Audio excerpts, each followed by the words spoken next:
Bonjour à toutes et tous. Tout d'abord, un grand merci à Françoise pour l'invitation à participer à cette série de cours sur le thème de la matière noire et à présenter ce dernier séminaire de la série.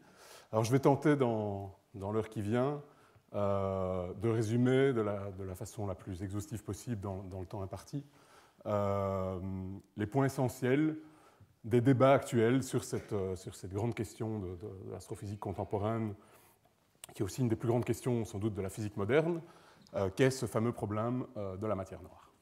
Alors, comme vous le savez maintenant tous, ce problème peut en fait s'énoncer de façon assez simple, puisqu'il s'agit simplement du fait que le mouvement des objets célestes à l'échelle des galaxies et au-delà, et la trajectoire des rayons lumineux dans l'univers, ne correspondent pas aux effets gravitationnels attendus sur base de la loi de la gravitation telle qu'on la conçoit aujourd'hui, et sur base du contenu de l'univers en matière ordinaire, donc matière essentiellement faite de protons et de neutrons, qu'on appelle la matière baryonique. Donc cela suppose soit qu'il existe une nouvelle forme de matière en très grande quantité, nouvelle forme de matière donc encore à découvrir, soit que la loi de la gravitation doit, au moins en partie et au moins de manière effective, être modifiée aux échelles envisagées, soit une quelconque combinaison de ces deux solutions, combinaison qui est également encore à découvrir. Et donc vous voyez bien que quelle que soit la solution qui sera finalement adoptée et qui sera validée par les données présentes et à venir, ce sera de toute façon, une fois que le débat sera conclu, une véritable révolution de la physique. Alors, avant de continuer, je vais essayer de résumer le plus rapidement possible ce qu'on entend par la loi de la gravitation telle qu'on la conçoit aujourd'hui. Alors, comme vous le savez sans doute, l'ensemble des phénomènes physiques sur Terre peuvent aujourd'hui, a priori, être expliqués à base de 4 interactions fondamentales, dont 3 sont bien décrites par la théorie quantique des champs, notamment dans le cadre du modèle standard de physique des particules. Par contre, pour la 4e interaction, l'interaction qui nous attire en ce moment vers le centre de la Terre, l'interaction gravitationnelle, on n'a pas à ce jour de description quantique, et donc on sait déjà qu'il faudra sans doute modifier la loi de la gravitation d'une manière ou d'une autre pour la rendre compatible avec la mécanique quantique. Alors ça ne veut absolument pas dire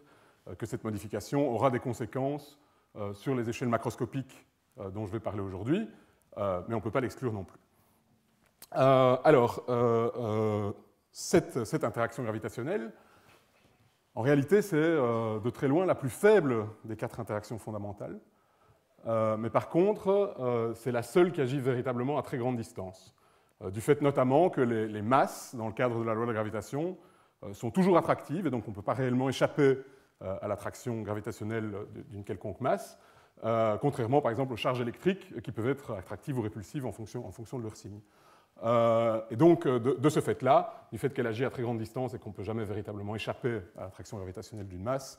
c'est l'interaction la plus importante quand on s'intéresse aux échelles gigantesques des galaxies et de l'univers en général. Donc c'est vraiment la loi la plus importante pour le problème de la dynamique des galaxies et de la dynamique de l'univers. Depuis, en fait très précisément 100 ans, depuis Einstein, cette interaction gravitationnelle, on ne la décrit plus, on ne la décrit pas à proprement parler comme une force. En réalité, l'interaction gravitationnelle, c'est plutôt simplement l'effet de la présence de masse ou d'énergie sur la géométrie de l'espace-temps. C'est-à-dire qu'un observateur en chute libre dans un champ gravitationnel ne subit à proprement parler aucune force, mais suit simplement des géodésiques dans un espace-temps courbé par la présence de masse. Donc, par exemple, la Terre, qui est en orbite autour du Soleil, ne subit à proprement parler aucune force, mais suit simplement des géodésiques, c'est-à-dire l'équivalent d'une ligne droite en espace courbe, dans un espace-temps courbé par la présence du Soleil. Alors, de manière un tout petit peu plus formelle, en relativité générale, puisque c'est de cette théorie-là qu'il s'agit, l'espace-temps est décrit comme une variété à 4 dimensions, une dimension temporelle et 3 dimensions spatiales, variété munie d'un tenseur métrique, G mu, qui va permettre de définir un élément de distance, ds carré, qui va être également un élément de temps propre pour un observateur suivant une trajectoire donnée. Et dans un système de coordonnées données, ce tenseur métrique peut être représenté par une matrice 4x4, dont les différents coefficients ici vont intervenir dans la sommation sur les indices répétés que vous avez ici, G mu nu dx mu dx nu, qui va définir l'élément de distance.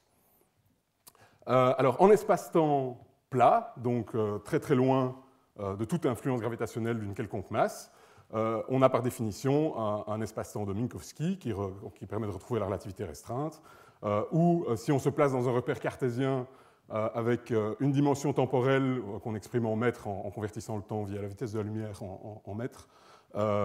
qui va, donc une dimension temporelle qui va être représentée par l'indice 0 et 3 dimensions spatiales cartésiennes représentées par les indices 1, 2 et 3. Les coefficients de cette matrice vont être non nuls uniquement pour les coefficients diagonaux et vont être moins 1, 1, 1, 1 et 0 pour les coefficients non diagonaux, ce qui veut dire que par définition, l'élément de longueur d'un trajet suivi par un rayon lumineux va être nul. Et donc, en relativité générale, c'est la présence, en fait, un observateur en chute libre va toujours pouvoir se ramener localement, vraiment localement, infinitésimalement, à une métrique dans un espace-temps de Minkowski, mais la présence de masse va, à une certaine distance de l'observateur, modifier la valeur des différents coefficients de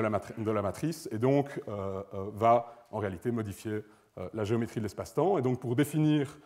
une dynamique en espace-temps courbe, on introduit également une deuxième notion qui est la notion de connexion affine, qui va permettre de définir le transport parallèle d'un vecteur tangent à la variété, en définissant ce transport parallèle comme un transport d'un vecteur dont la dérivée covariante est nulle, donc dérivée covariante qui va utiliser cette notion de connexion décrite ici par un symbole de Christoffel, et du fait que c'est la dérivée covariante qui doit être nulle, eh bien cette connexion va impliquer des dérivées premières de la métrique, et du fait qu'une géodésique va simplement être définie comme une courbe qui transporte parallèlement elle-même son propre vecteur tangent, cette connexion qui implique des dérivées premières de la métrique va intervenir dans l'équation des géodésiques, qui va être l'équation du mouvement d'une particule en espace-temps courbe, et en fait cette connexion va,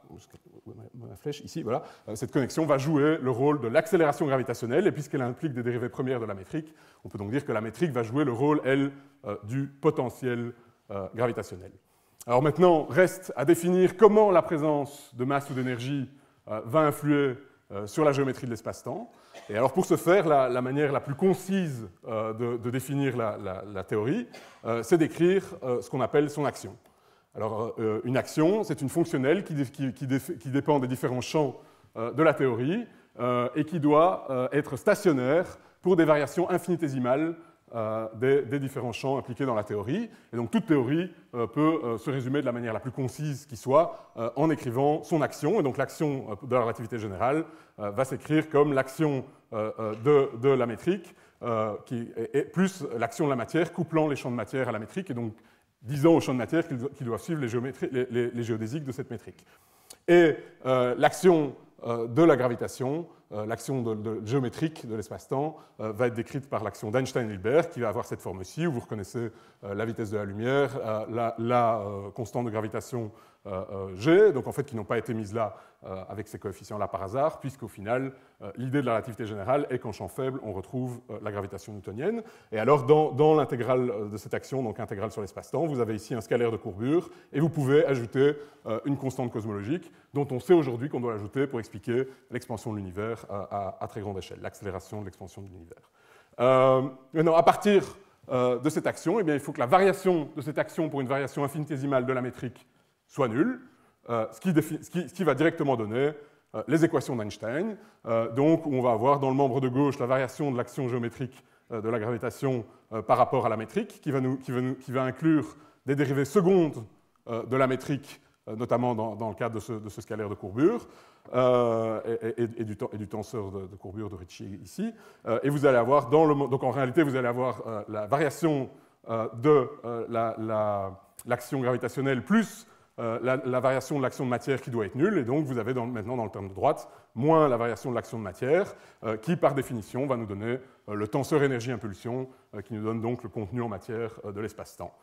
Et donc de cette manière-là, simplement en écrivant cette action, vous avez complètement défini la théorie, et vous avez les équations d'Einstein qui nous disent comment la présence de masse et d'énergie, comment le tenseur d'énergie-impulsion agit sur la courbure de l'espace-temps. Et donc cette théorie, aujourd'hui, elle est testée avec une extrême précision, à la fois en champ fort, où elle est un petit peu différente de la gravitation newtonienne, et elle a permis notamment, dès le départ, d'expliquer les déviations de l'orbite de Mercure par rapport à la gravitation newtonienne. Elle est donc testée en champ fort, ainsi qu'en champ relativement faible, donc pour des accélérations gravitationnelles de l'ordre de ce qu'on a sur Terre. Et elle est très bien testée à des échelles de l'ordre de l'échelle du système solaire. Et donc, par construction, puisque évidemment on savait que la gravitation newtonienne fonctionnait extrêmement bien pour toute une série, pour la dynamique gravitationnelle, tant sur Terre que pour la mécanique céleste dans le système solaire, à part pour l'orbite de Mercure, eh bien, par construction, cette théorie va retrouver la gravitation newtonienne en champ faible, à savoir qu'en champ faible, on peut considérer une toute petite déviation à cette fameuse métrique en espace-temps plat, donc moins 1, 1, 1, 1. On peut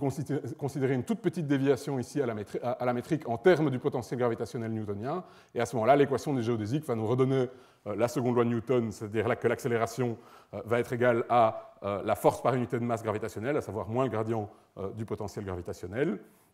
Et pour ce qui est des équations d'Einstein, si on prend le tenseur énergie-impulsion d'un fluide parfait, donc d'un fluide sans viscosité, sans diffusion thermique, qui va être décrit par sa densité, par son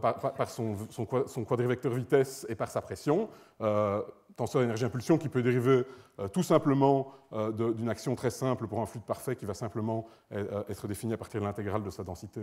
sur l'espace-temps. Eh bien, pour ce tenseur d'énergie-impulsion et pour les équations d'Einstein, on retrouve une équation non triviale pour la composante 0,0, pour la composante temps-temps, qui va être le Laplacien du potentiel égal à 4 pi-0, à savoir précisément l'équation de Poisson de la gravitation newtonienne. Donc, la limite de champ faible de la relativité générale, par construction, c'est la gravitation newtonienne au niveau de la dynamique. Et alors évidemment, comme je vous l'ai dit, c'est une théorie qui est extrêmement bien testée à ce jour en champ fort et en champ relativement faible, mais la question qu'on peut se poser, c'est est-ce que cette limite qui par construction va être la limite de relativité générale qui est la gravitation newtonienne, est-ce qu'elle est valable en champ extrêmement faible? C'est-à-dire quand vous êtes plusieurs dizaines ou centaines de milliards de fois plus faible que l'accélération gravitationnelle qu'on ressent sur Terre. Et il se trouve que ce type d'accélération gravitationnelle, on les retrouve essentiellement à l'échelle des galaxies, dans les parties externes des galaxies. Et c'est précisément là, dans ces zones où on est dans des champs gravitationnels extrêmement faibles,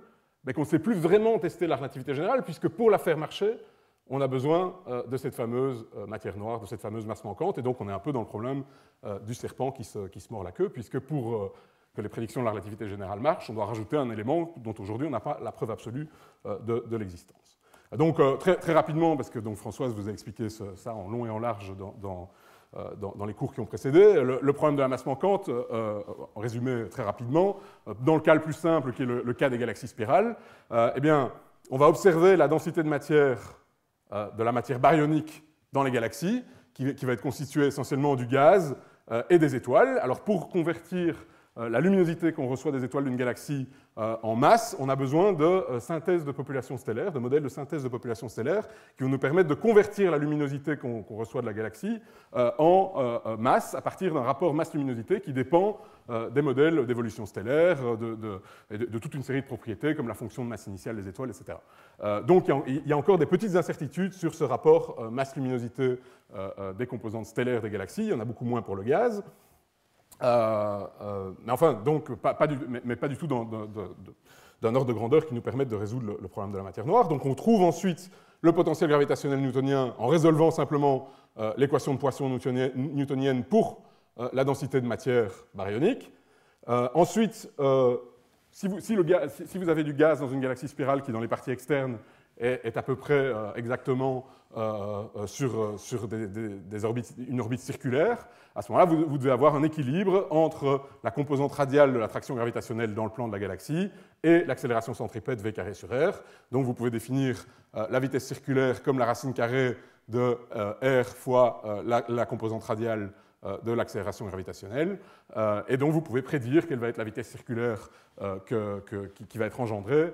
par la gravitation newtonienne, engendrée par la matière baryonique. Et donc, ce qu'on constate, c'est que cette vitesse circulaire est beaucoup trop basse par rapport à la vitesse circulaire qui est mesurée à partir de l'effet Doppler, notamment de l'émission à 21 cm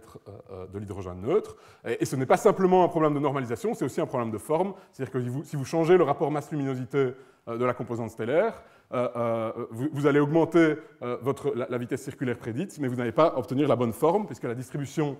des étoiles dans les galaxies spirales est typiquement une distribution de type exponentiel, alors que la matière noire dont vous avez besoin va plutôt décroître comme R-2 ou R-3 dans les parties externes. Donc changer le rapport M sur L ici ne va pas résoudre le problème.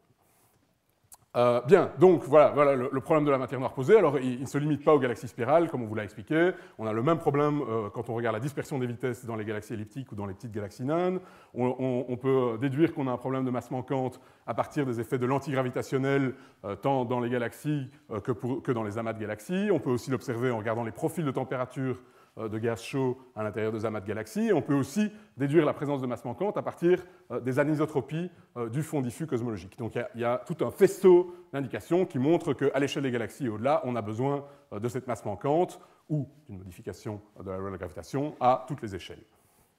Alors quelles sont en réalité les solutions possibles? Donc on a un problème à grande échelle et il se trouve donc, dans ces parties externes des galaxies là où le champ gravitationnel est extrêmement faible. En fait, 100 milliards, typiquement, 100 milliards de fois plus faible que l'accélération gravitationnelle qu'on ressent ici sur Terre, 100 milliards de fois plus faible et en dessous. Donc, la relativité générale, vous avez l'action de la relativité générale qui est écrite ici, avec une constante cosmologique dont on a besoin en réalité pour expliquer l'accélération de l'expansion de l'univers. Et la solution qui peut paraître a priori la plus simple, c'est celle qui est aujourd'hui la solution privilégiée. On rajoute à l'action de matière une action pour une matière noire qui va simplement être considérée comme un fluide parfait,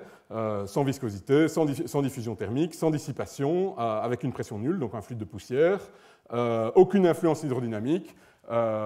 Et il se trouve qu'il faut qu'elle soit non relativiste au découplage, donc c'est ce qu'on appelle la matière noire froide, pour pouvoir former assez de structures dans l'univers. Et donc avec cette action, vous avez à peu près résumé le modèle standard de la cosmologie. La question qu'on peut se poser, c'est, avant d'attaquer le problème des données, c'est d'un point de vue philosophique, est-ce que ce n'est pas un peu naïf dans le sens où on oppose à une dynamique évidemment extrêmement compliquée de la matière visible une dynamique hyper simpliste de la matière noire. Et en plus de ça, on sait qu'on va devoir peut-être modifier de façon effective l'action de la gravitation, notamment dans le cas de ces extensions quantiques. Et en plus, on aimerait bien éventuellement expliquer la présence de cette constante cosmologique avec la valeur qu'elle a aujourd'hui dans le modèle standard, éventuellement également en modifiant cette action. Et à ce moment-là, vous n'avez pas intérêt, a priori, disons toujours d'un point de vue philosophique, à avoir trop de coïncidences entre la valeur de votre constante cosmologique et la phénoménologie de la matière noire ici. Et d'un autre côté, comme il n'y a pas de relation directe entre cette matière noire et la matière ordinaire, vous n'avez pas trop intérêt à avoir trop de corrélation entre la distribution de matière noire inférée à partir des observations et la distribution de matière visible, puisqu'a priori, leur seule interaction est gravitationnelle et donc on ne s'attend pas à des corrélations très fortes. Et en réalité, pour résoudre les problèmes auxquels on est confronté, il y a en réalité plein d'autres solutions. La première, c'est de modifier l'action de la gravitation, donc de considérer des théories de gravité modifiées. Alors, on peut le faire de plein de manières différentes ici, en considérant des tenseurs d'ordre supérieur. On peut introduire de la non-localité, mais il faut faire attention de toute façon, avant de regarder la phénoménologie, à de très nombreux problèmes théoriques qui peuvent se poser, notamment des problèmes de stabilité de la théorie, qui peuvent se poser lorsqu'on fait ce genre de choses. On peut également ajouter des nouveaux champs à la gravitation, c'est-à-dire que la gravitation pourrait être engendrée non seulement par un champ tensoriel d'ordre 2 métrique, mais également par un champ scalaire d'ordre 0, un champ de vecteurs, et puis alors vous pouvez coupler votre matière à une métrique physique qui va être une combinaison minimale ou non minimale d'ailleurs des différents champs donc, que vous aurez rajouté à votre théorie. Vous pouvez également considérer une action plus compliquée pour la matière noire, et ça c'est notamment le type de modèle que vous a présenté Luc Blanchet, je pense, il y a quelques semaines. Donc vous pouvez faire porter un champ de vecteurs qui va être par exemple l'équivalent d'un champ de dipôle, d'une espèce de dipôle gravitationnel porté par votre matière noire. Et en outre, vous pouvez ajouter une deuxième métrique, considérée des théories bimétriques, où vous allez avoir une action pour un autre type de matière ou de matière noire qu'on pourrait appeler matière jumelle, qui va être couplée à une autre métrique, ici G chapeau, et vous pouvez considérer un terme d'interaction entre les deux métriques. Donc il y a énormément de choses qui sont possibles, a priori, et donc pas nécessairement uniquement l'action un petit peu simpliste que je vous ai montré en premier. Donc vous pouvez avoir aussi un mélange de toutes ces différentes solutions, et puis vous pouvez aussi avoir, en plus de toutes ces possibilités, vous pouvez avoir quelque chose de tout à fait différent avec des théories aujourd'hui qui sont explorées, qu'on appelle gravitation émergente, avec une origine thermodynamique de la gravitation, des gravitations non métriques, alors là, donc, où il pourrait y avoir encore des choses très très différentes qui pourraient surgir. Maintenant, bon, intéressons-nous directement aux observations. Est-ce qu'il y a des arguments plutôt en faveur de l'une ou l'autre de ces solutions? En réalité, le fameux modèle standard de la cosmologie dont je vous ai montré l'action au début, il est quand même très fortement supporté par les données à très grande échelle, et en particulier par les données du fond diffus cosmologique, donc qui a été émis quelques centaines de milliers d'années après le Big Bang, au moment où vous avez un découplage entre les baryons et les photons, qui permettent aux photons d'être libérés dans l'univers. Donc c'est ce qui a notamment été observé par le satellite Planck. Et vous avez ici donc ce rayonnement de corps noir du fond diffus cosmologique, avec des toutes petites variations de température, des variations relatives de l'ordre de 10 exposant -5 dans ce fond diffus cosmologique, qui vont en réalité, ces petites perturbations, être les graines qui vont ensuite croître et former les structures dans l'univers. Et il se fait qu'a priori, si on se place en relativité générale, ces fluctuations sont en réalité trop petites pour créer autant de structures que ce qu'on observe aux petites échelles dans l'univers. Alors ici, vous avez la transformée de Fourier de la fonction de corrélation à deux points des galaxies dans l'univers. Vous avez les données qui sont ici, qui peuvent être mesurées avec des relevés comme le SDSS. Et puis vous avez, si vous n'aviez pas de matière noire et la relativité générale, vous avez ici en pointillé ce que vous prédiriez avec la relativité générale. Et vous voyez qu'en plus du fait que vous n'avez pas assez de clumpiness, donc de regroupement, vous n'avez pas assez de structures en réalité qui ont été créées si vous n'avez pas de matière noire. En plus de ça, vous avez des oscillations acoustiques de baryons, dont Françoise vous a parlé avant, qui sont beaucoup plus importantes que ce qui est prédit quand on a de la matière noire. Et puis quand on regarde le fond diffus cosmologique lui-même, on peut faire une expansion en harmonique sphérique qui permet de regarder les échelles sur lesquelles on a des perturbations. Donc ici, vous avez les échelles en degrés, et ici, vous avez le degré de perturbation. Et donc, ce qui se passe, c'est que, a priori, s'il n'y avait pas de matière noire, on s'attendrait à ce que ces différents pics dans l'expansion en harmonique sphérique soient plus petits, que chaque pic à plus petite échelle. Donc ici, vous voyez, vous descendez en termes d'échelle angulaire, que chaque pic soit plus petit que le précédent, notamment du fait qu'il y a de la diffusion thermique à petite échelle, qui fait qu'aux plus petites échelles, vous allez damper, vous allez réduire vos fluctuations de température. Et il se trouve que le troisième et le deuxième pic ont en réalité la même amplitude, ce qui est a priori impossible à expliquer si on n'a pas un terme de forçage qui va venir d'une composante de matière totalement découplée du fluide baryon-photon. Et ce terme de forçage, on peut l'obtenir grâce à de la matière noire, qui est donc totalement découplée du fluide baryonique. Et ça, c'est un argument très très fort pour la présence d'un degré de liberté qui est découplé de la matière baryonique. Et c'est très difficile à expliquer simplement à partir d'une théorie de gravitation modifiée où la source du champ gravitationnel est provoquée par la matière ordinaire. Et donc là, vous avez de toute façon besoin d'un degré de liberté en plus qui, s'il n'est pas de la matière noire de type particule, telle qu'on la suppose généralement dans le modèle standard, doit au moins à cette échelle-là se comporter finalement comme un fluide de poussière sans dissipation. Et donc on arrive au modèle standard de la cosmologie, où on a la matière ordinaire qui, donc à partir simplement du fond diffus cosmologique, et en couplant ça avec d'autres données à très grande échelle, comme le spectre de puissance ici des galaxies, on arrive à un modèle où on a, qui est le modèle standard de la cosmologie, qu'on appelle modèle lambda CDM, puisque vous avez une constante cosmologique et de la matière noire qu'on appelle froide. Vous avez la matière ordinaire qui représente 16% de la matière totale, mais seulement 5% du bilan énergétique total, puisque vous introduisez une constante cosmologique qui va être de l'ordre de 10 exposant moins 52 par mètre carré, qui va, si on la convertit dans les équations d'Einstein en densité d'énergie, va représenter à z égale 0, aujourd'hui, 68% d'énergie noire et seulement 32% du contenu énergétique dans la matière, qui est composée donc de matière ordinaire plus noire. Et donc dans ces 32%, vous avez 16% de la matière seulement qui est de la matière baryonique. Donc voilà, ça c'est le modèle standard de la cosmologie qui marche extrêmement bien à grande échelle. Il explique avec une précision confondante avec très peu de paramètres, 6 paramètres le fond diffus cosmologique, et il permet un très grand nombre de prédictions à grande échelle qui marchent extrêmement bien. Maintenant, si on regarde l'échelle des galaxies, est-ce qu'il y a des arguments en défaveur de ce fameux nouveau degré de liberté qui serait simplement un fluide de poussière sans dissipation? Alors, ça, c'est un graphe que Françoise vous a déjà montré auparavant, qui représente la fraction détectée des baryons en fonction de la masse des objets. Donc ici, vous avez des toutes petites galaxies où en réalité, il y a donc si vous avez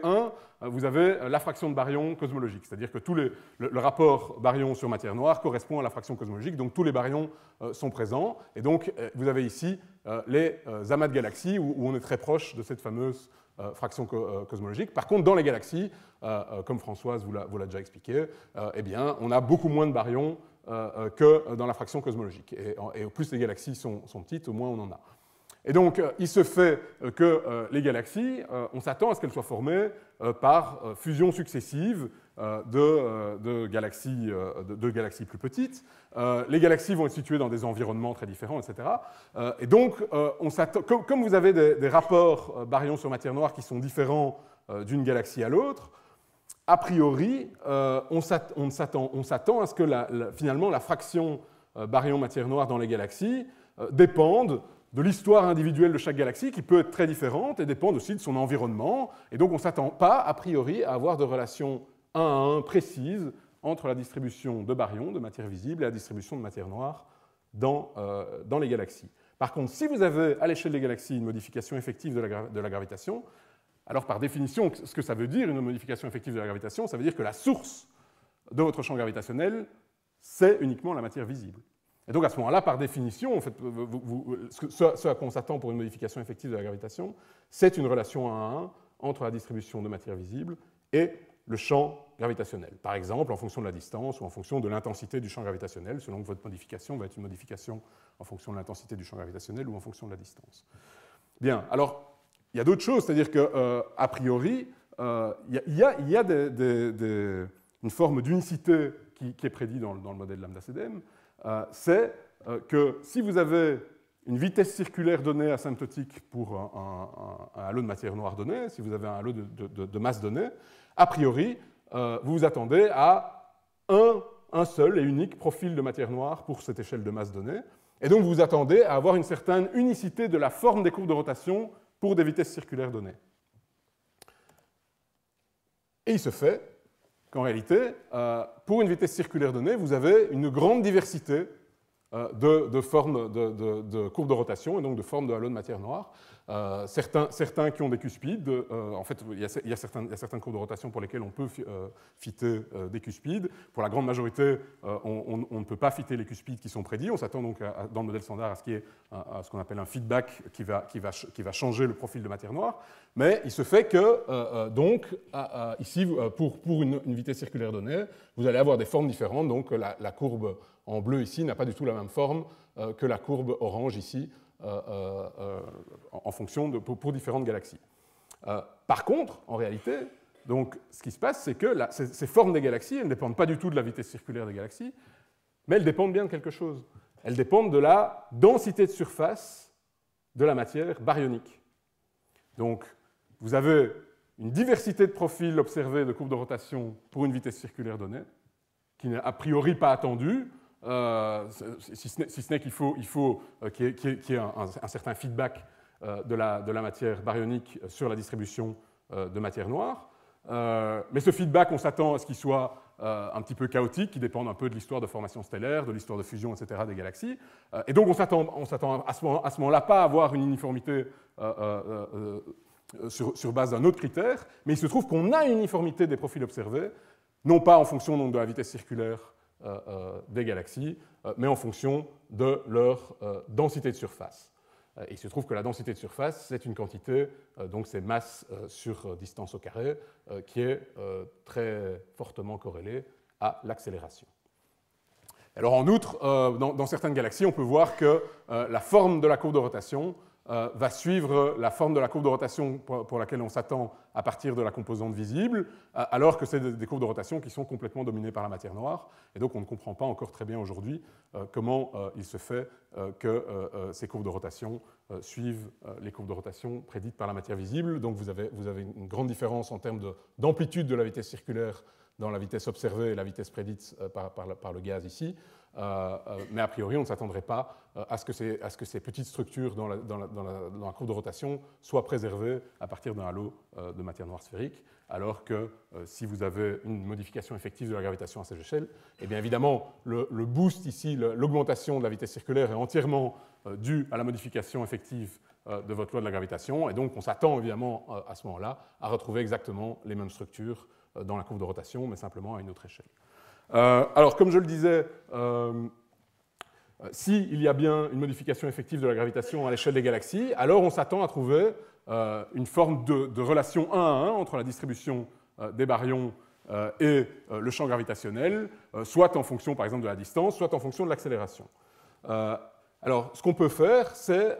pour différentes courbes de rotation de galaxies, on peut rapporter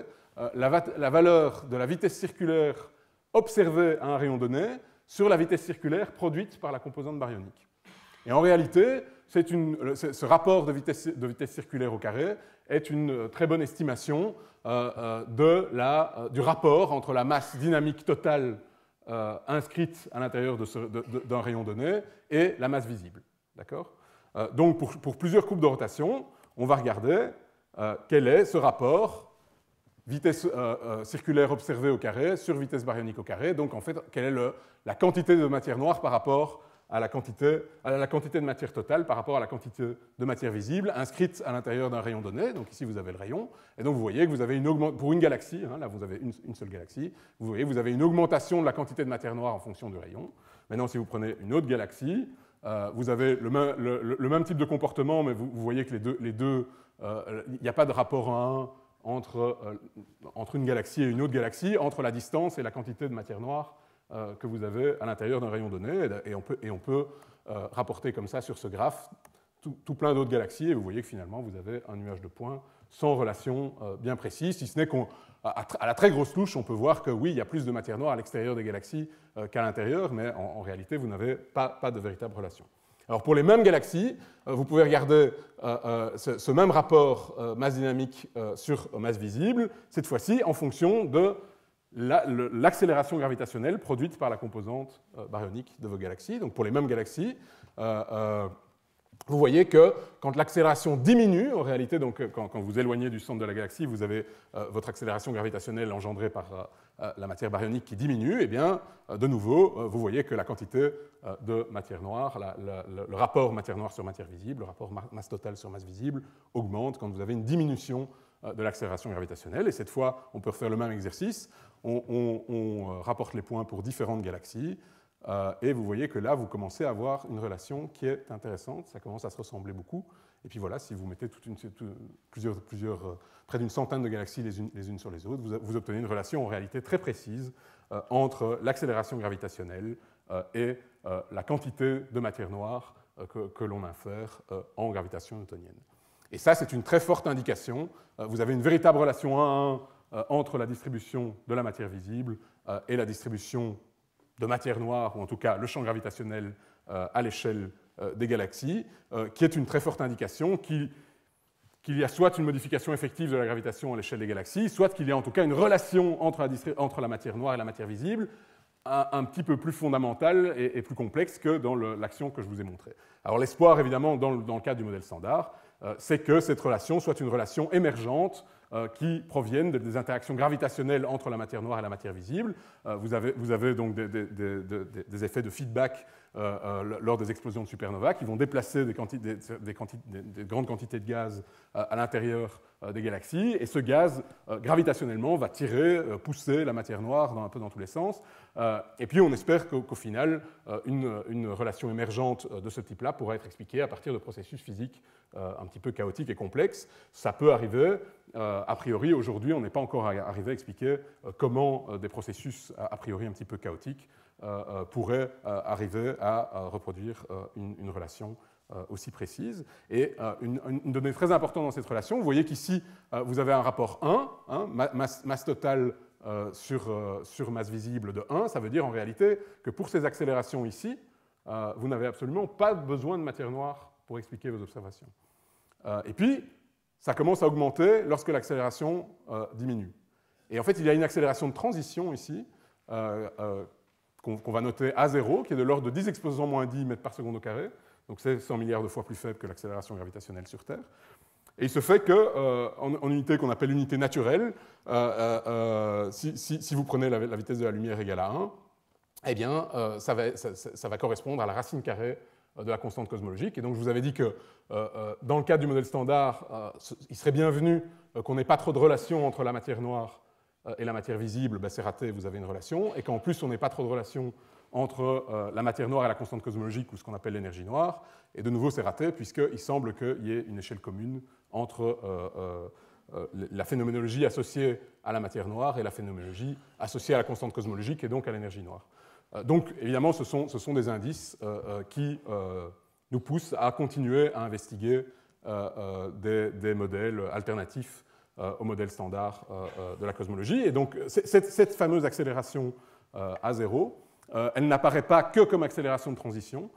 elle apparaît aussi dans la fameuse relation baryonique de Tully-Fisher, que Françoise vous a déjà présentée,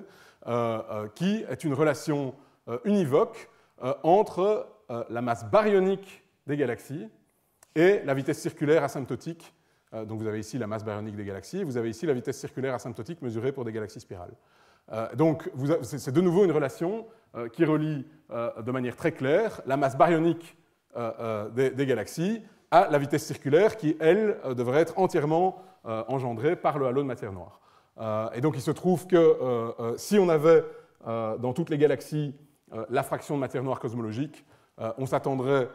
non seulement à avoir beaucoup plus de baryons dans les galaxies, et en plus à avoir ici une pente logarithmique de 3, donc pour cette relation baryonique de Tully-Fisher. Et il se trouve que les observations nous montrent qu'on a une pente de 4, et en plus de ça, qu'on a en fait une dispersion autour de cette relation qui est extrêmement petite. Et en réalité, au sein des erreurs observationnelles, c'est consistant avec une dispersion nulle autour de cette relation. Alors évidemment, dans les modèles de formation des galaxies, dans le cadre du modèle standard, on peut s'arranger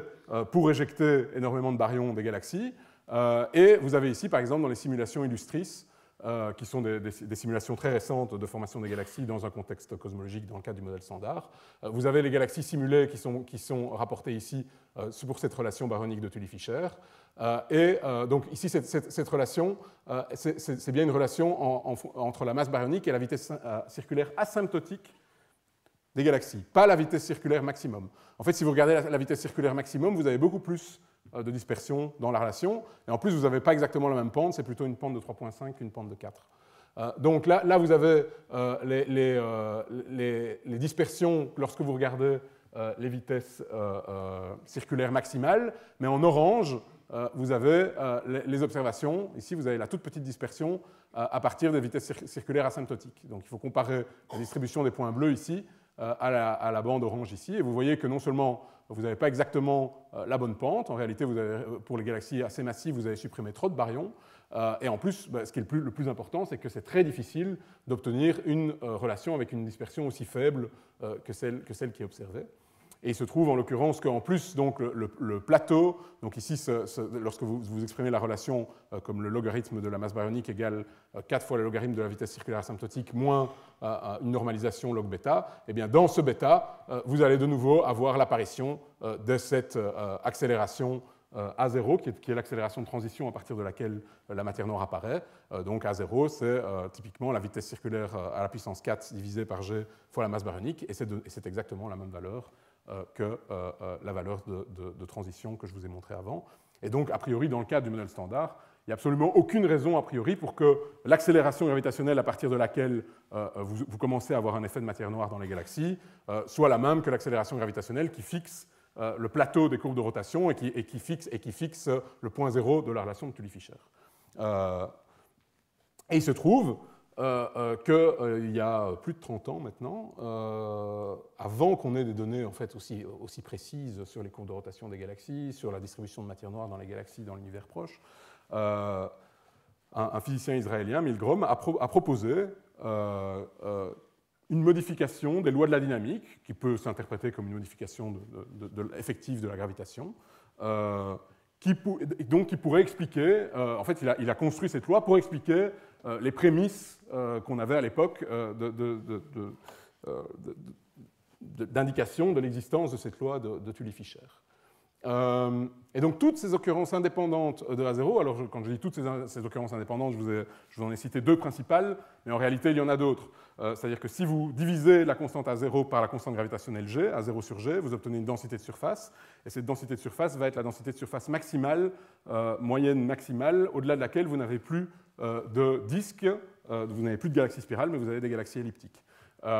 C'est aussi cette densité de surface à 0 sur G va aussi typiquement être de l'ordre de la densité de surface caractéristique des halos de matière noire qu'on fit aux galaxies. Donc si vous avez la densité centrale de matière noire et vous avez ce qu'on appelle le rayon du cœur du halo de matière noire, vous multipliez les deux et vous obtenez quelque chose de l'ordre de A0 sur G. Donc il y a d'autres occurrences indépendantes, a priori indépendantes de cette fameuse accélération dans la phénoménologie observée des galaxies. Et donc en fait, toutes ces occurrences indépendantes peuvent être expliquées à partir d'une loi très simple, donc on appelle la loi de Milgrom, et qui nous dit simplement que la gravitation revient à la gravitation newtonienne pour les accélérations gravitationnelles beaucoup plus grandes que la constante A0. Et par contre, quand vous êtes largement en dessous de l'accélération gravitationnelle à zéro, donc ce qui ne se produit a priori que dans les parties externes des galaxies, eh bien, la gravitation, c'est simplement la racine carrée de la gravitation newtonienne fois cette nouvelle constante de la nature à zéro, qui n'en est pas vraiment une, puisque je vous ai dit que c'était simplement typiquement de l'ordre de grandeur de la racine carrée de la constante cosmologique. Alors cette loi, évidemment, on peut très rapidement voir qu'elle ne peut pas être une loi exacte, elle peut être valable uniquement en symétrie sphérique. Et donc, on peut modifier la gravitation classique, la gravitation de Newton, en utilisant une généralisation non linéaire de l'équation de Poisson, un peu en analogie avec la première équation de Maxwell, l'équation de Gauss, dans des milieux électriques non linéaires. Donc, vous allez avoir une permittivité qui va elle-même dépendre du champ électrique. Donc, vous allez typiquement avoir une équation du type divergence de mu une fonction mu, une permittivité mu du champ gravitationnel fois le champ gravitationnel égale 4π0. Et à partir de là, cette fonction de transition mu, elle doit être égale à 1 quand vous avez des accélérations g très grandes, et elle doit être égale à g sur A0 quand vous avez des accélérations g très petites. Et la transition exacte entre ces deux régimes, a priori, est libre, mais devrait évidemment venir d'une théorie sous-jacente. Il se trouve qu'en fait, on a développé énormément de théories effectives depuis 1983, tentant de reproduire cette loi de Milgrom en symétrie sphérique, en champ faible et pour des systèmes statiques. Mais aujourd'hui,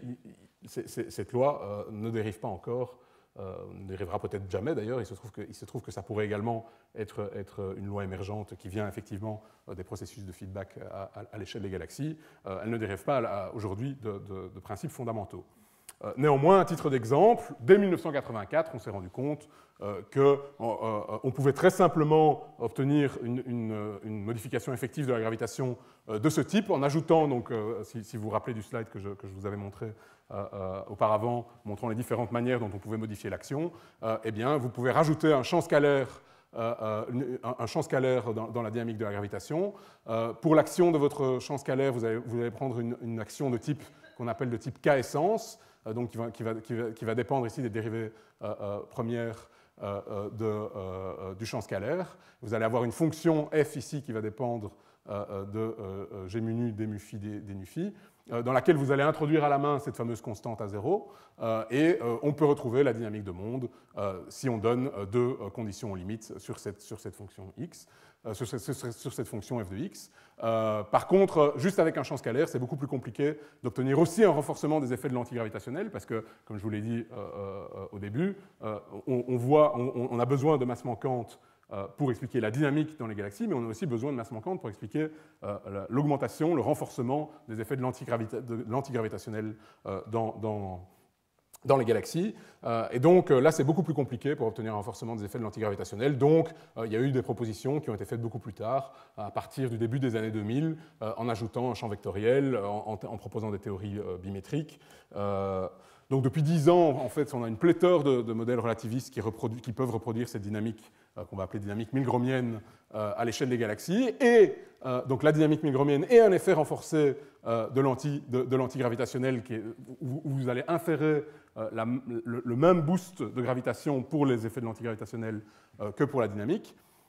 pour des systèmes donc statiques et à symétrie sphérique, avec des petites déviations à la loi de Milgrom, évidemment inhérentes aux théories lorsque vous sortez de la symétrie sphérique. Mais il faut garder à l'idée ce que je vous avais dit à propos du fond diffus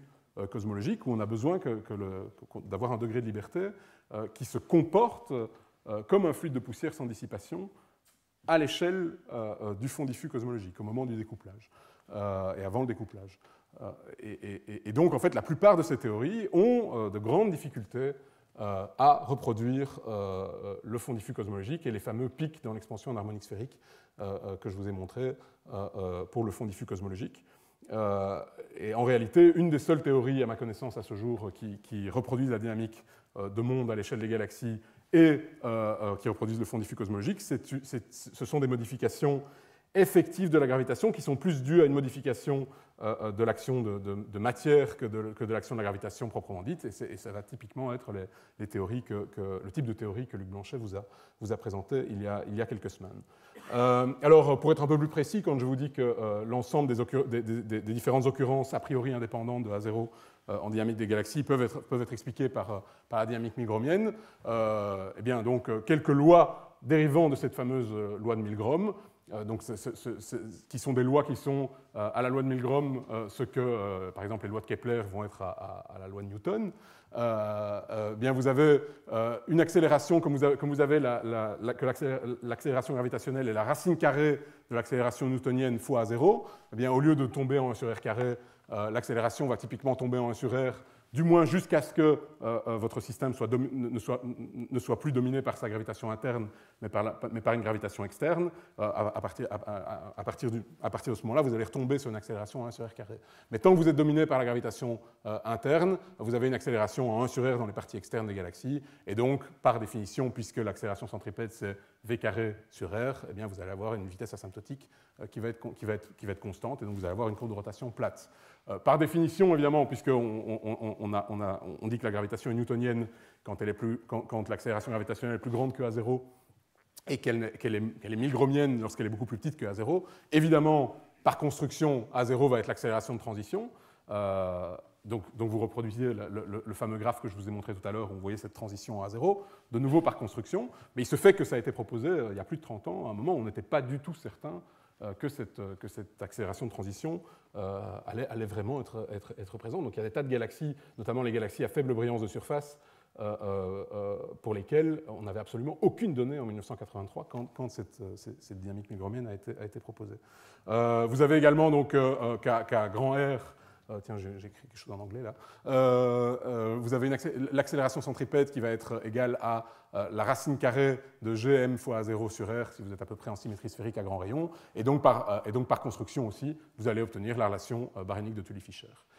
Et il se trouve que vous allez aussi avoir, par définition, puisque vous avez une modification effective de la gravitation, une corrélation entre la densité de surface baryonique moyenne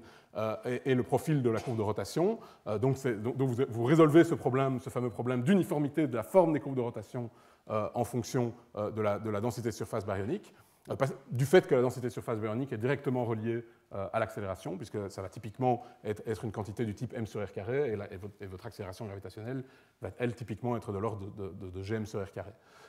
Et vous avez aussi le fait que, donc les autres occurrences dont je vous avais parlé très rapidement, le fait que A0 sur G soit une densité de surface critique pour la stabilité des disques, et que A0 sur 2πg soit la densité de surface centrale caractéristique des halos de matière noire qu'on peut inférer si on se place, si on considère que le champ gravitationnel qui est prédit par la dynamique milgromienne, si on l'interprète dans le cadre de la dynamique newtonienne, à ce moment-là, on va inférer un halo de matière noire et on peut à ce moment-là calculer quelle va être la densité de surface centrale caractéristique de ces halos. Et il se trouve que ça correspond aussi à ce qu'on observe. Alors, si on prend des rapports masse-luminosité qui évoluent avec la couleur des galaxies, comme prédit par les modèles de synthèse de population stellaire, on peut arriver, avec une seule valeur de A0, à reproduire des courbes de rotation pour toute une série de galaxies de types très différents. Vous avez des galaxies à très faible densité de surface, vous avez des galaxies à très haute densité de surface, différents profils de courbes de rotation. Vous voyez ici, vous avez une galaxie à faible brillance de surface, faible densité de surface, vous avez une augmentation progressive de la courbe de rotation en fonction du rayon. Ici, vous avez une galaxie à plus haute brillance de surface, vous allez avoir une augmentation plus rapide. Donc tous les profils sont à peu près reproduits avec une seule valeur de A0, et ici, en l'occurrence, une seule forme pour la transition. Donc à l'échelle des galaxies, cette dynamique milgromienne marche extrêmement bien.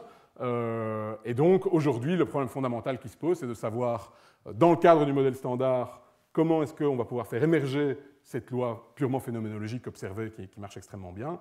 Et par contre, si vous voulez modifier de manière effective la gravitation pour reproduire cette loi, à ce moment-là, comment est-ce que vous réussissez à vous réconcilier avec les succès très impressionnants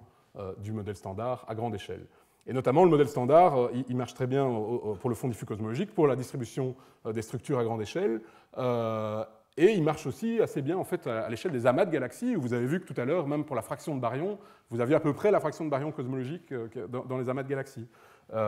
Il se trouve que dans les amas de galaxies, par contre, si vous appliquez exactement la même loi de dynamique milgromienne qui marche extrêmement bien dans les galaxies, eh bien, ça ne marche pas du tout dans les amas de galaxies. Donc, simplement, il se fait que dans les amas de galaxies, on a besoin de matière noire, y compris dans les parties centrales des amas de galaxies. Or, il se trouve que la gravitation, l'accélération gravitationnelle dans les parties centrales des amas de galaxies, elle est plusieurs fois supérieure à cette fameuse accélération de transition à zéro. Donc, a priori, à partir de la dynamique milgromienne, vous prédisez qu'il ne devrait pas y avoir d'effet de matière noire au centre des amas de galaxies. Or, on observe un effet de matière noire, donc ça veut dire que si vous vous placez dans le cadre d'une dynamique modifiée à la Mond, eh bien, vous devez avoir une masse manquante additionnelle concentrée au centre. Donc vous avez quand même besoin de matière noire à l'échelle des amas de galaxies. Alors, il se peut que ce soit simplement le nouveau degré de liberté dans votre théorie sous-jacente qui se comporte comme de la matière noire à ces échelles-là, et d'ailleurs qui a besoin de se comporter aussi comme de la matière noire à l'échelle du fond diffus. Et donc les amas, à ce moment-là, seraient une échelle intermédiaire où vous commenceriez à avoir une modification effective de la gravitation, mais où le nouveau degré de liberté se comporterait encore comme de la matière noire, et c'est a priori le type de comportement attendu dans les théories de matière noire dipolaire. vous pouvez aussi avoir un mélange de gravitation modifiée et de matière noire. Alors à ce moment-là, il ne faut pas que votre matière noire soit présente à l'échelle des galaxies, parce que si vous avez une modification de la gravitation qui marche très bien à l'échelle des galaxies et que vous avez de la matière noire en plus, ça pose problème. Donc il faut que ce soit de la matière noire chaude, donc ça pourrait être par exemple des neutrinos stériles assez peu massifs, de l'ordre de quelques électronvolts, de l'ordre de la dizaine d'électronvolts, qui pourraient être présents massivement à l'échelle des amas de galaxies, mais ne pas trop influencer le champ gravitationnel à l'échelle des galaxies. Et en plus, donc, ça pourrait aussi résoudre le problème du fait que vous avez besoin de quelque chose qui se comporte comme de la matière noire à l'échelle du fond diffus cosmologique. Il se trouve qu'aujourd'hui, on est en train d'essayer de réaliser des simulations cosmologiques avec une dynamique de type monde plus de la matière noire chaude de type neutrino stérile, et on a beaucoup de problèmes, ça ne marche pas très bien. Donc c'est sans doute pas une solution qui soit ni très élégante, ni qui marche très bien. Et puis vous pouvez encore avoir le fait que vous avez la matière noire à l'échelle des amas de galaxies. Si vous avez une dynamique modifiée, il pourrait tout simplement s'agir des fameux baryons manquants, ce qu'on pourrait appeler donc de la cluster baryonic dark matter, CBDM, puisque donc on voit très souvent le diagramme en tarte avec 5% de matière baryonique, un peu plus de 20% de matière noire et le reste en énergie noire. On voit un peu moins souvent le diagramme en tarte de la matière baryonique elle-même, où il se trouve que là c'est un diagramme très généreux, donc on a maximisé la quantité de baryons qu'on aurait pu détecter dans la forêt Lyman-Alpha et dans le warm hot intergalactic medium ici, et il se trouve que même en maximisant la quantité de baryons qui pourrait a priori être présente dans ces régions, on se retrouve encore avec 30% de baryons noirs dont on ne sait pas s'ils sont ici ou s'ils sont là, ou s'ils sont dans les galaxies ou s'ils sont dans les amas de galaxies. Et il se trouve que si vous regardez le milieu, le gaz à l'intérieur des amas de galaxies, puisque dans les amas de galaxies, l'essentiel de la masse est sous forme de gaz, vous avez simplement ici 4% de la matière baryonique qui est sous cette forme-là. Donc il suffirait ici de rajouter un petit peu de ces baryons noirs, hop, ici, dans les amas de galaxies. Il faut évidemment que ces baryons noirs soient sous une forme sans collision, sans dissipation, ce qu'on va voir sur le transparent suivant. Puisque finalement, une manière de distinguer ces modifications de la gravitation d'un fluide de particules, d'un fluide de poussière, donc de matière noire de type particules, telle qu'on la suppose généralement, eh bien, l'idéal, c'est d'isoler la matière ordinaire de la matière noire. Et donc ça peut arriver lorsque vous avez des interactions entre galaxies ou entre amas de galaxies. Et ici, on a deux cas en fait, opposés. Un à l'échelle des galaxies, donc où les modifications effectives de la gravitation semblent très bien fonctionner, et un à l'échelle des amas de galaxies, où on sait déjà par ailleurs que la loi milgromienne ne marche pas trop bien.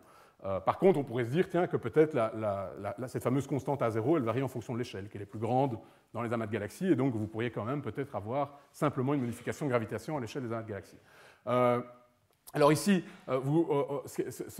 les objets qu'on regarde, ce sont ce qu'on appelle des galaxies naines de marée, qui sont des galaxies, donc vous avez deux galaxies spirales qui sont entrées en interaction, et vous avez des queues de marée qui sont créées dans cette interaction entre deux grandes galaxies spirales. Et dans ces queues de marée, vous allez avoir du gaz qui va recollapser et former des petites galaxies qu'on appelle galaxies naines de marée, et qui sont essentiellement composées du matériel qui était présent à l'intérieur des disques en rotation des deux progéniteurs. Et il se fait qu'a priori, dans le modèle standard de la cosmologie, la matière noire, elle n'est pas du tout distribuée dans les disques galactiques, elle est distribuée dans des halos plus ou moins sphériques autour des disques des progéniteurs. Et donc il se fait que la prédiction du modèle standard a priori, c'est que pour ces galaxies naines de marée, vous ne devrez quasiment pas avoir de matière noire, et donc vous avez effectivement séparé la matière ordinaire de la matière noire. Et donc vous avez aussi un effet de collision ici pour l'amas du boulet dont Françoise vous a déjà parlé à plusieurs reprises, où là vous avez deux amas de galaxies, cette fois-ci à une échelle beaucoup plus grande, qui sont entrés en interaction, et où donc a priori dans le cadre du modèle standard, comme vous avez la majorité de la masse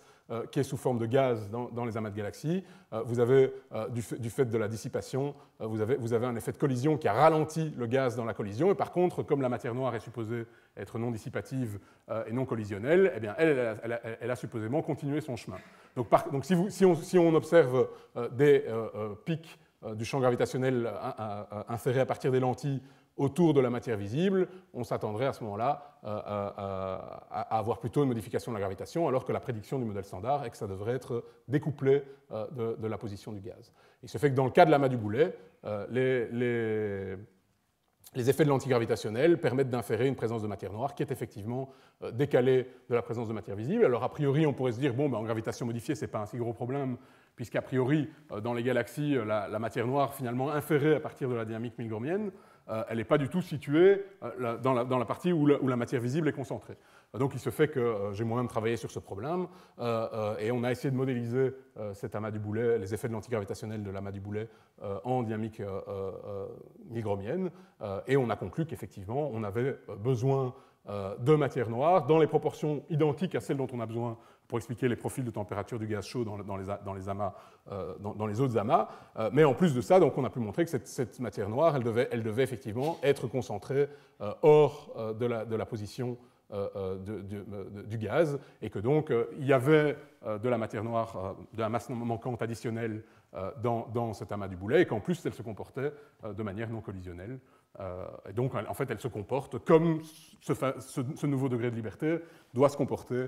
à l'échelle du fond diffus cosmologique. Par contre, dans les galaxies naines de marée ici, a priori, la prédiction, c'est qu'on ne devrait pas avoir de matière noire. Donc, la prédiction du modèle standard, ce serait que les courbes de rotation de ces galaxies, de ces petites galaxies naines de marée qui sont ici, les courbes de rotation devraient être les courbes rouges qu'on a ici. Et il se fait que, par contre, là, les courbes de rotation observées, donc par Bourneau et al. En 2007, sont largement supérieures à ce qui est prédit par le modèle standard. Alors là, on a un petit peu d'incertitude du fait de l'inclinaison, c'est-à-dire que si ces galaxies sont en réalité complètement vues par la tranche, vous pouvez baisser la vitesse circulaire observée de manière à être à peu près consistant avec les prédictions du modèle standard, mais a priori, pour les inclinaisons les plus probables, vous avez une présence de matière noire qui pourrait, à ce moment-là, être de la matière noire baryonique qui serait présente dans les disques des galaxies progéniteurs. Mais à ce moment-là, pourquoi est-ce que, lorsqu'on applique la loi de Milgrom, la dynamique milgromienne, eh bien, on obtient les courbes noires qui sont absolument parfaites? Et donc ça veut dire qu'en réalité, on peut résumer ça en disant simplement que la vitesse circulaire asymptotique typiquement prédite pour ces galaxies, elle est en parfait accord avec la relation baryonique de Tully-Fisher. Sauf que, si c'est bien le cas, il semble que la relation baryonique de Tully-Fisher, elle soit une relation avec une extrêmement faible dispersion est due peut-être à un phénomène émergent dû à des phénomènes de feedback dans les grandes galaxies spirales, et donc donnant une relation univoque entre la distribution de matière visible et la distribution de matière noire de type particule. Et ici, le même type de relation marcherait, mais cette fois-ci pour de la matière noire de type baryonique, donc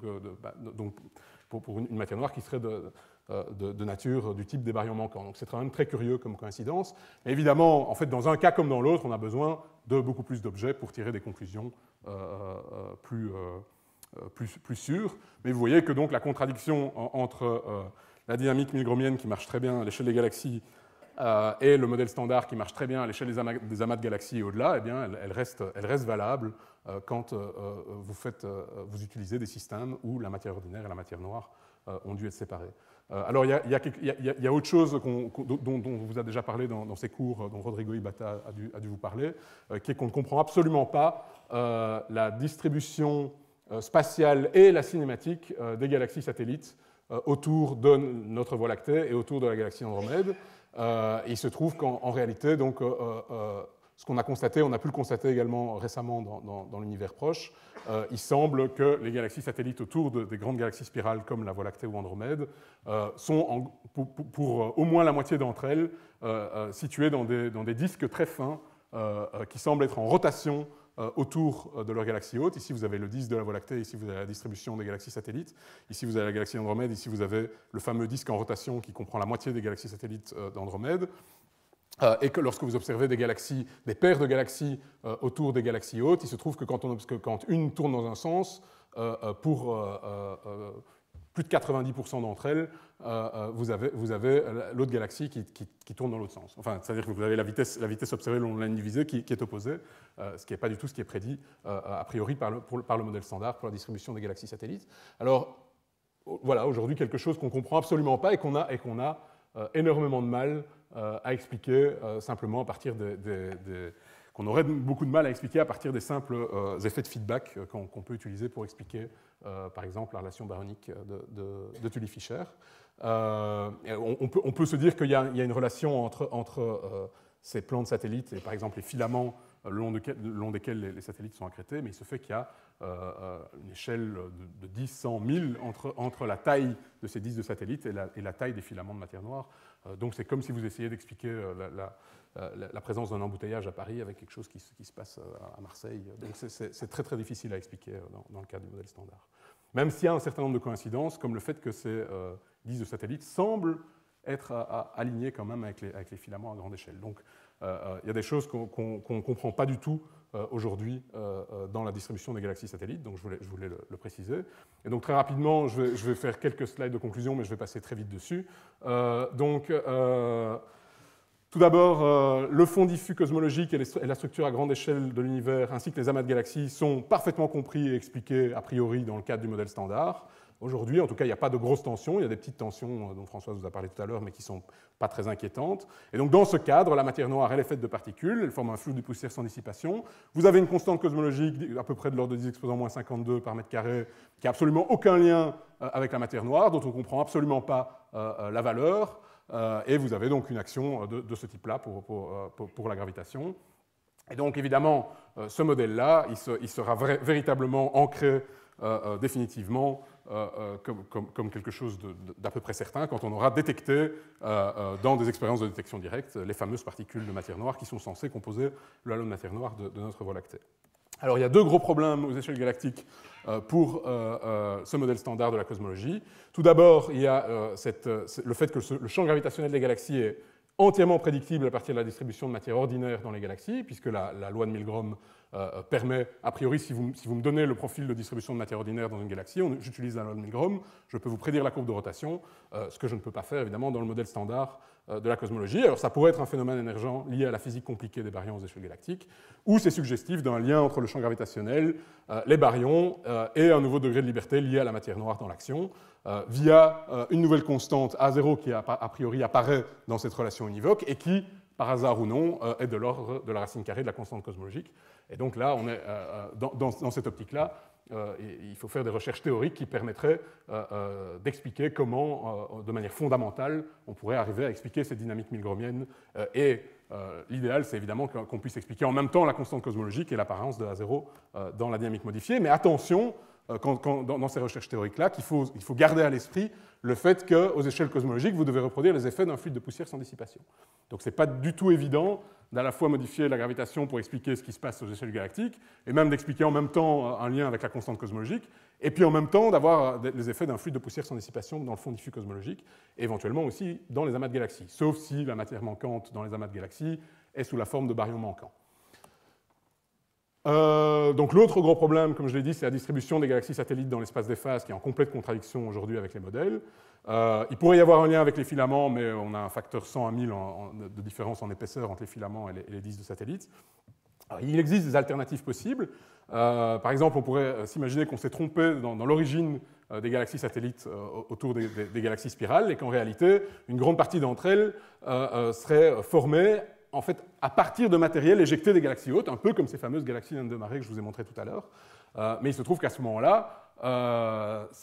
ces fameuses galaxies naines de marée, tout ce qui vient du disque des progéniteurs ne peut pas avoir beaucoup de matière noire. Or, les galaxies satellites qu'on observe autour de la Voie lactée, elles ont énormément de matière noire. Et donc, de nouveau, dans ce cas-là, ça ne peut marcher qu'avec une modification effective de la gravitation aux échelles galactiques. Vous ne pouvez pas utiliser cette solution-là dans le cadre du modèle standard. Il faut absolument avoir une modification effective de la gravitation pour que ce genre de solution-là marche. Et donc voilà, dans les années à venir, on va évidemment continuer, il y a des tas d'expériences qui vont continuer à chercher les particules de matière noire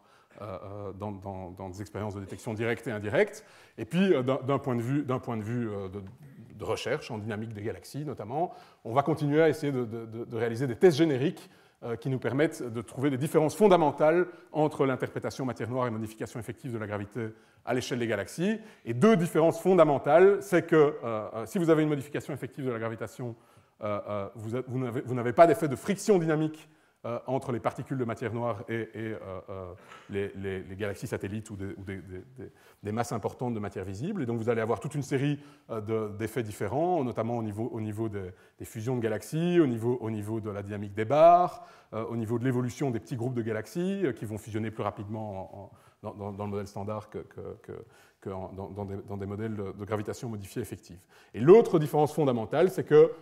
typiquement, les modifications effectives de la gravitation prédisent un effet de champ externe, c'est-à-dire que vous avez une brisure du principe fort d'équivalence de la relativité générale, à savoir que la dynamique interne de vos objets peut être influée par le champ gravitationnel dans lequel les objets sont plongés, ce qui n'est pas du tout le cas, évidemment, par construction en relativité générale.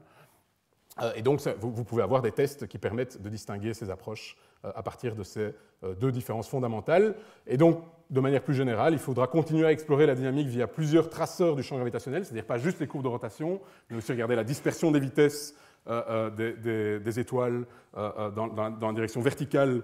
perpendiculaire au plan de la galaxie, regarder la dynamique des galaxies satellites qui sont accrétées et qui sont en train de se dissoudre dans le champ gravitationnel des galaxies par des effets de marée, où la forme de ces courants de marée va être influée par la forme du champ gravitationnel. Et évidemment, comme typiquement les théories effectives de modification de la gravitation prédisent ont des prédictions assez univoques pour la forme du champ gravitationnel dans les galaxies spirales, ça permettra de contraindre ces différentes théories avec ce genre d'observation. Et donc on a le satellite Gaia de l'Agence spatiale européenne qui a été lancé en décembre 2013, dont le catalogue final qui va donner les premières données d'ici à peu près un an, et dont le catalogue final sera publié en 2022, qui va nous permettre de mesurer la position et la vitesse de près d'1 milliard d'étoiles dans la Voie lactée avec une très grande précision, et ça permettra des tests de très grande précision qui permettront soit de confirmer que les prédictions de la dynamique milgramienne sont vraiment extrêmement précises et marchent extrêmement bien à l'échelle des galaxies, ou permettront, puisque les observations sont d'une très grande précision, permettront d'exclure ce genre de théorie. Et en parallèle avec ça, il faudra continuer à maîtriser la connaissance de la masse baryonique des galaxies, puisque je vous rappelle qu'on a encore des incertitudes quand même sur le rapport masse-luminosité de la composante stellaire. Donc il ne faut pas penser que c'est uniquement de la recherche de type cosmologie et théorie de gravitation modifiée. La physique stellaire, ça reste très important. Il faudra continuer à comprendre et à mieux comprendre la physique stellaire pour mieux contraindre les mécanismes de formation stellaire et de fonction de masse initiale, etc., dans les galaxies, pour mieux comprendre et mieux contraindre les rapports masse-luminosité de la composante baryonique de la composante stellaire dans les galaxies. Voilà, je vous remercie de votre attention.